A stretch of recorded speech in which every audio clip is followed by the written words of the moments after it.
Olá, você que está conectado aqui no Vida Moderna, no Conexão Direta, com vinheta nova, com legenda nova e tudo mais. E eu vou falar agora com o Flávio Xandó, que é o nosso comentarista de tecnologia automotiva. Tudo bem, Flávio? Eu fui pego de surpresa, o Dani estava fazendo uma surpresa e fez uma surpresa pra gente aí, que foi a vinheta. Parabéns, Dani. Bom dia, Dani, bom dia, Guido. A vinheta ficou bem legal, também fui pego de surpresa. Vamos bater um papo aí, esse assunto que volta e meia traz surpresas pra gente. Espero poder bater um papo interessante pro pessoal que está assistindo. Vamos sim. Bom, no último programa a gente falou sobre tecnologia de letrinhas, né? Quer dizer, tecnologia de letrinhas não. Nós falamos sobre aquela sopa de letrinhas, né? Que tem nos anúncios e que vem nos carros e que vem até no manual dos carros. Quer dizer, se você lê aquilo não entende quase nada, né? Quem quiser se inteirar sobre isso, vê o último programa do Flávio Xandó, que você vai ver aquele programa que está muito bacana, e hoje nós vamos continuar com isso. O que você tem para hoje, Flávio? Não, então, na verdade, só relembrando, o que me motivou a começar a falar sobre esse assunto foi um anúncio que eu vi no jornal, que anúncio é bizarro. Você vê aquele monte de letras e você não entende metade do que está acontecendo lá. Não. Mas, enfim, nós discutimos um monte dessas tecnologias ou dessas siglas na semana passada. E, obviamente, não deu tempo de nós terminarmos. Então, eu trouxe mais algumas aqui e, possivelmente, talvez a gente não esgote, mas eu acho que as principais a gente vai ter falado nesses dois programas. Bom, uma das coisas que a gente comentou um pouco na semana passada, ou no outro programa, melhor dizendo, nós falamos sobre diversos assuntos, mas nós não falamos nada sobre tecnologia que ajuda a parar o carro. O que você acha disso, Guido? Pois é, esse é o mais importante. Aliás, o que define a velocidade de um carro não é o acelerador, mas é o freio, né? Então, o freio, nós falamos do ABS, mas agora o que eu estou querendo conversar com você é sobre a tecnologia que ajuda a estacionar o carro. Estacionar! Se for parar, eu pensei parar, que era... não me expressei bem, mas eu digo estacionar. Pois é, tem tecnologia que você tira a mão do volante e ele faz tudo sozinho, né?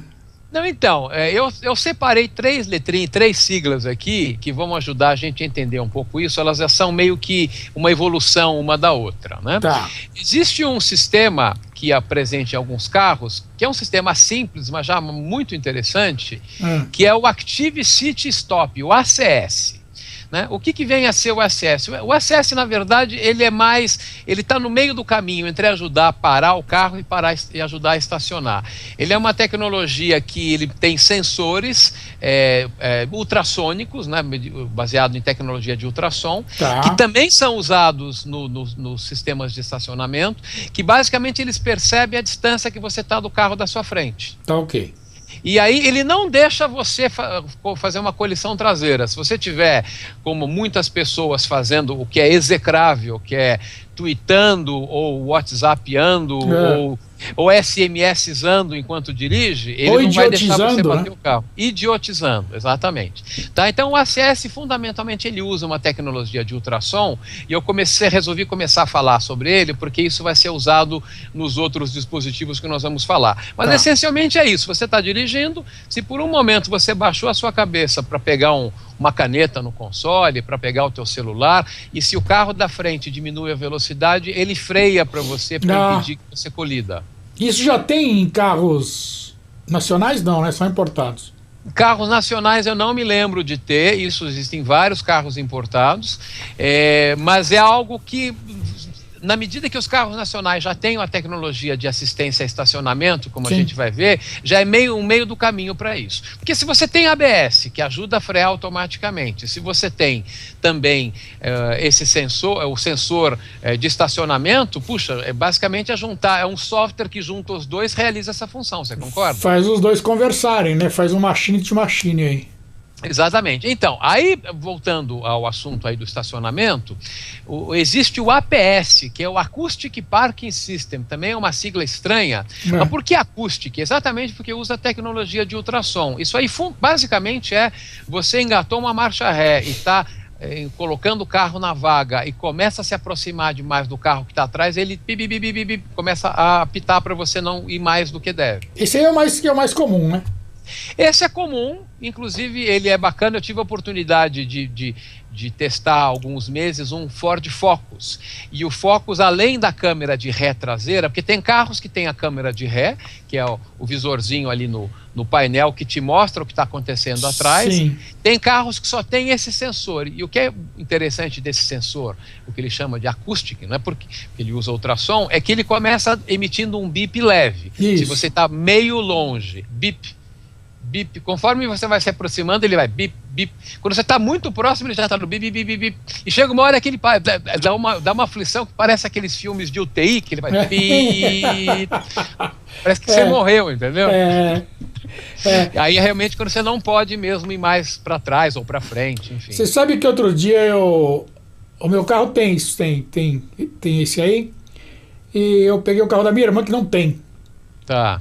E eu fui parar na garagem dela. Cara, eu fiquei esperando o sinal. Falei, mas o que tá acontecendo? Pô, que não tá dando sinal. Peguei e bati na parede atrás. Não foi uma batida, né? Foi porque eu fui devagarinho, né? Aí que eu lembrei que o carro dela não tem. Mas isso aí entra na tua vida de um jeito que você acha que nunca ficou sem isso, cara. Impressionante. Não, como muitas pessoas dizem, se acostumar com coisa boa é fácil, né? É fácil, é moleza. Não, e por isso que algumas garagens de prédio eu achava meio exagerado, mas tem gente que bota um pneu lá na frente, ou bota uma faixa de espuma, né? Isso também ajuda, mas vai ajudar só naquele lugar, né? Só não dá pra... Ou então amarra um pneu atrás do carro, né? No para-choque. Agora, o que é mais incrível desses sistemas, eu comentei que eu fiz o teste do Focus meses atrás, é que o Focus tem o PAS ou o IPAS, que é o Intelligent Park Assist System. Tá. Esse é aquele que para o carro sozinho. Como é que funciona isso? Você já brincou com isso, Guido? Não brinquei, cara, só vi em anúncio, quer dizer, nem vi de perto ainda. Então, eu confesso para você que eu, como muitos brasileiros ou como muitas pessoas, eu saí usando sem ler o manual. Tá. E num primeiro momento eu falei, eu apertei o botão, agora o que ele vai fazer, né? Aí depois de 2 ou 3 tentativas eu entendi como é que funciona o sistema. Você realmente aperta um botão no console ali para ativar o sistema, você dirige o carro aonde você acha que a vaga cabe o seu carro, você vai passar por ela. Tá. Você passa por ela. Quando você passa por ela, no painel aparece escrito detectada a vaga compatível com o teu carro, iniciando a manobra. Tá.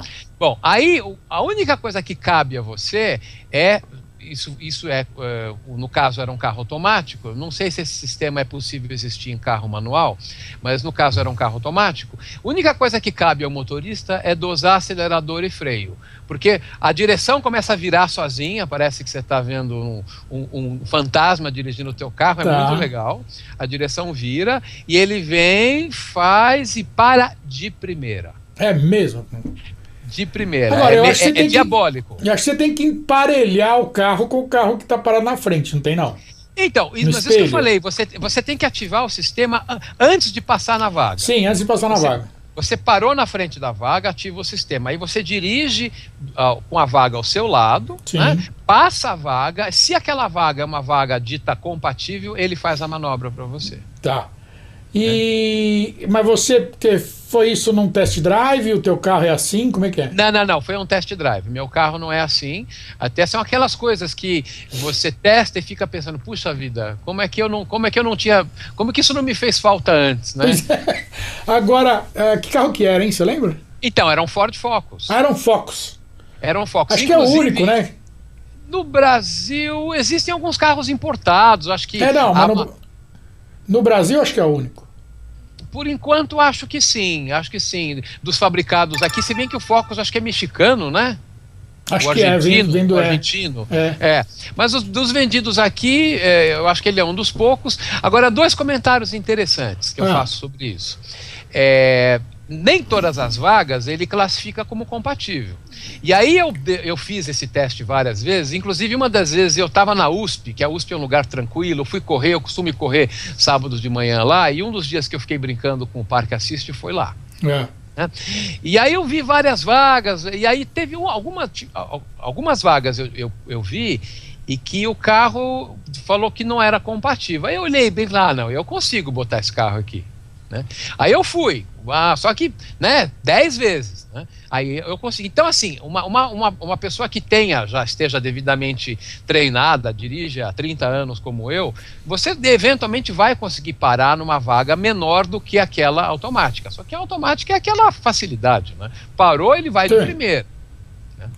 Agora, outro comentário interessante, na ocasião do lançamento desse Focus, a Ford fez um evento ali no pavilhão da Bienal, ali no Parque do Ibirapuera. Né? E havia, para provocar quem foi no evento, um desafio.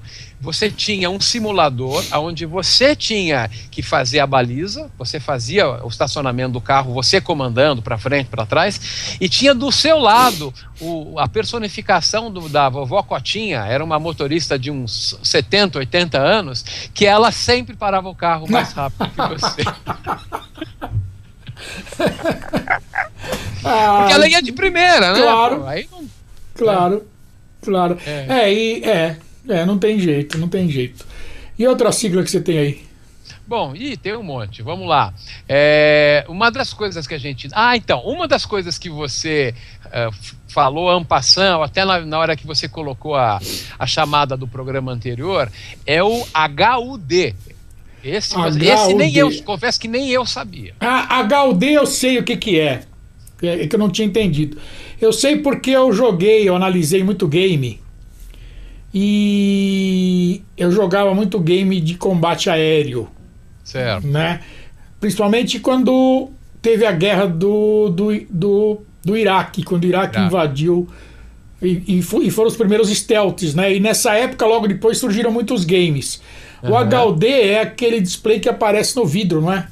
Isso, exatamente. Ele é um display que aparece no vidro. Você pode, em alguns carros, você seleciona a informação que você quer que fique projetada. Então, se, por exemplo, para você a rotação do motor, a velocidade, enfim, isso é o mais importante, você seleciona e você, olhando para frente, você sempre tem aquela informação no seu campo de visão. Você nunca vai precisar mover seu olho para baixo para olhar o velocímetro. Né? Então, mas realmente você falou tudo. Isso é uma tecnologia inspirada nos aviões de caça. Exatamente.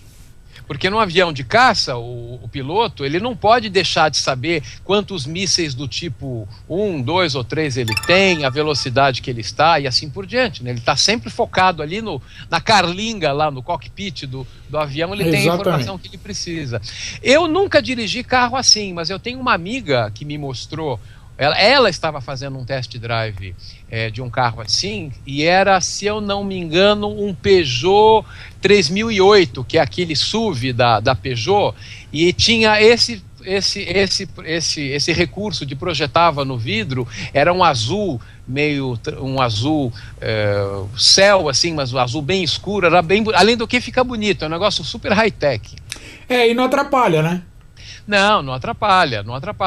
Eu até acho que com o tempo faria muito sentido algumas dessas informações irem sendo movidas. É claro que isso implica num certo custo, mas a gente sabe como é que é, né? A tecnologia que é cara hoje, ela vai ser prosaica amanhã ou daqui a algum tempo. Pois é, eu vejo com uma certa restrição isso pelo seguinte: eu tenho um GPS no celular que me traz um mundo, além do GPS, além da coisa normal, ele traz um mundo de informações como velocidade, altímetro, bússola e tudo mais.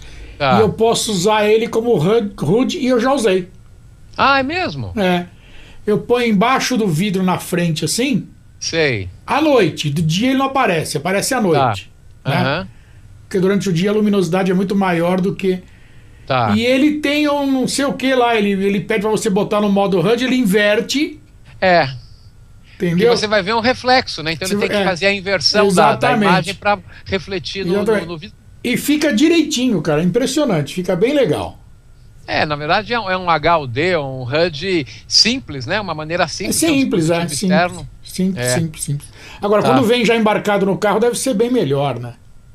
Esse que eu tive só a oportunidade de ver e com o carro parado, tá? Essa minha amiga que estava testando o carro me mostrou, e ela realmente mostrou, fica dentro, para a impressão que dá que ele está embutido dentro do vidro, é bem legal. O vidro, é bem legal.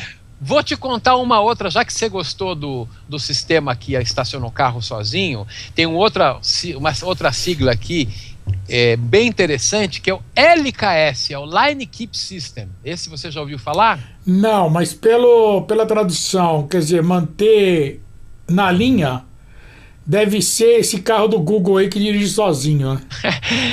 Não chega a tanto, mas olha, não vou dizer diria que é o primeiro passo para o carro do Google, o LKS. O que é o LKS? Esse eu te fiz um test drive também de um carro que tem isso. Você está para a estrada, você está numa estrada, a estrada tem as faixas que delimitam a pista, e você está dirigindo.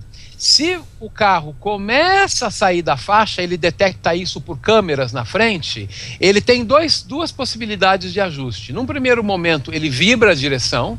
Tá. Imagina, isso é muito útil para um motorista que está sonolento. Exatamente. Né? Então, o motorista que está lá sonolento, não deveria, né? Mas se o motorista, de repente, cai numa sonolência súbita, isso pode acontecer, e o carro começa a sair da faixa, o primeiro momento ele vibra a direção, você obviamente vai perceber. Mas existe uma evolução desse sistema que é opcional. Você pode, ao usar o sistema, falar quero que só vibre, ou ele corrige a trajetória para você. Ah, entendi. Por isso que é o Line Keep System. Você é alertado ou você tem o carro realmente assume o controle e ele se guia pelas faixas. O que é interessante, eu fiz o test drive do Ford Fusion com esse recurso, e é interessante porque ele realmente enxerga as linhas na pista. E eu fiquei curioso de ver o quanto intenso, ou quanto brilhante, ou quanto realmente intenso teria que ser a linha para que ele detectasse. E eu dirigi por algumas ruas, eu fiz esse test drive já faz mais de 1 ano e meio, isso foi feito em Los Angeles. E em Los Angeles você tem freeway para todo lado, né? Tem. Então, e freeways mais novas, freeways mais antigas, e com todo tipo de faixa pelo menos das que eu andei, faixas mais desgastadas, faixas mais borradas, faixas mais intensas, o sistema funcionou. Claro que se você pegar aqui uma estrada nossa que a faixa está quase sumindo, possivelmente ele não vai enxergar, e ele avisa. Se você ativa o sistema, se ele começa a ter dificuldade de identificar a faixa, eu sei que o sistema prevê que ele vai avisar, olha, o sistema não está operacional nesse momento porque a faixa não está suficientemente nítida. Entendi. Que bom, hein? Você sabe se custa caro um sistema desse? É opcional? Já vem? Por quê? Olha, então, no caso do Fusion, não é que ele é opcional, ele está presente no modelo de topo. Tá. Né? No modelo de topo, eu acho que ele é de série no modelo de topo. Mas esse é um tipo de recurso que veja, vamos voltar um pouco de tudo que a gente falou. A gente falou em sensor ultrassônico, falamos em câmera de ré, câmera para frente, falamos de atuação na direção para ajudar a estacionar. Você concorda comigo que isso tudo começa a ficar meio interligado? Começa, sem dúvida nenhuma.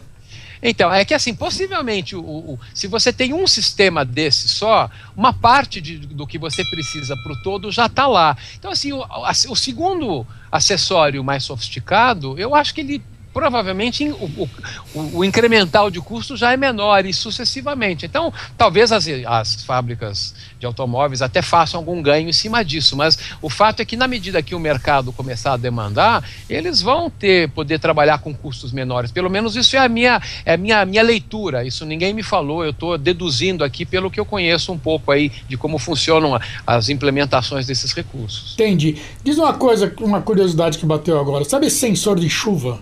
Sim, sim. Como é que é o nome disso, você lembra? Sensor de chuva mesmo? Bom, deve ter uma sigla para ele, com certeza, mas eu não sei. Como é que funciona isso, você sabe? Não, então, eu sei que ele funciona baseado em resistividade elétrica.